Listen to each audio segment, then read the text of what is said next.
Hey YouTube, what's going on? So, we have the bike torn down a little bit today. Old purple bike is getting some work done to her. When I bought the bike, the original owner, well, I guess not really the original owner, the person I bought it from had told me that it had a speedo healer in it. Which, after tearing this down for the cooling system, I found out that there's not a speedo healer. So I'll be ordering one of those. It does have a servo buddy. I'm not sure of the brand of the servo buddy, but I'm going to replace it with a Heel Tech one just because I trust that brand. They also broke the terminal here, but I've tested everything with a multimeter. It is still in working order. I just don't know the brand, but that's going to be an easy, cheap replacement. I'm going to clean these wires up a bit too. I'm going to get a LED flasher for it because this does have LED integrated tail and front turn signals. And I said yesterday in the previous video that I'm going to be doing mirrors potentially from a 17 Plus R6. So I'll have the integrated turn signals in that, and the ones down here are just going to be running lights. Anyway, so getting into what I'm doing for it today. When I bought it, the person I bought it from said that there was cooling issues, that it was overheating, but he had said that it gets to 220 and the fans kick on. I said, well, that's normal. That's what bikes pretty much get to. 220, the fans kick on, 210, they kick off. So I didn't think twice of it. I just checked to make sure there weren't any leaks. I noticed some antifreeze smell once in a while. But at the time, I guess it was just leaking slow enough to where it would evaporate when it hit the block.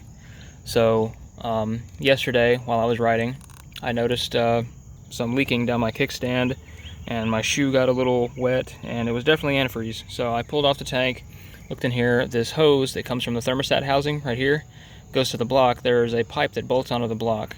And when I pulled everything out of here, it was pretty rusty. I meant to take a video of it earlier, but I was caught up in working on it because it was so hot. So I pulled the pipe out. It was a little bit rusty, sanded it off, cleaned all the rust out of it, put a new O-ring around it, bolted it back to the block, cleaned the hose up real good, and put it all back together, filled it back up with coolant, and realized that the bottom of the thermostat housing is leaking, which is a pretty common issue on these. The O-ring on these, it fits around the diameter of the thermostat, and it dries up over time, and it just doesn't seal very well. But I took it apart.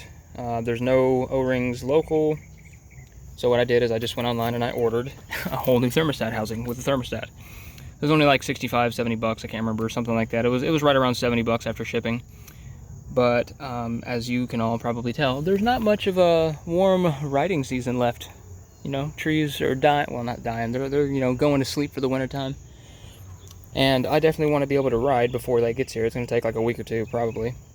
So what I've done for the meantime is I've just put some RTV around this and bolted it up. I'm going to let it cure overnight before I actually get it up to running temperature and bleed the system. But I wanted to be able to ride it. So this will seal it up. I mean, it's going to be a pain in the ass to ever get back apart if it ever wants to, but I'm just setting up so it doesn't leak until riding season is done and I can pull the whole bike apart and put the new engine in. But yeah, this would also give me a couple of issue fixes with the cold start idle, because you guys can see right here, this is a, I guess what would it be called in these, on cars it's called a fast idle thermo valve. But anyway, what this does is it allows coolant to run through it right here, and when the bike is cold, it brings the idle up and doesn't let it stall, and once it gets warmed up, this pushes down and it changes the idle speed to where it comes back down to where it's normal. I have to constantly either blip the throttle when it's cold, when I first start it, or just hold it up, or turn the idle screw up, which nobody likes to do. That's not necessary when it's running properly. So now that there's not going to be any little small leaks of coolant, the pressure will flow evenly. I'm going to get all this bled through. It's going to take a few minutes tomorrow once I do it, but it'll be in full working order for now.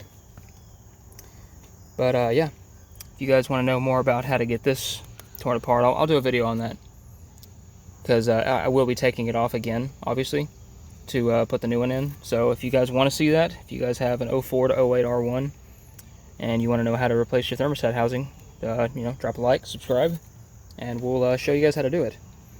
Another few things on the list. I need to put a new air filter in it. I'm going to be ordering new sprockets. I'm going to do that 520 conversion. Which it's strange to me. I know it's going to be strange to a lot of y'all that are bikers.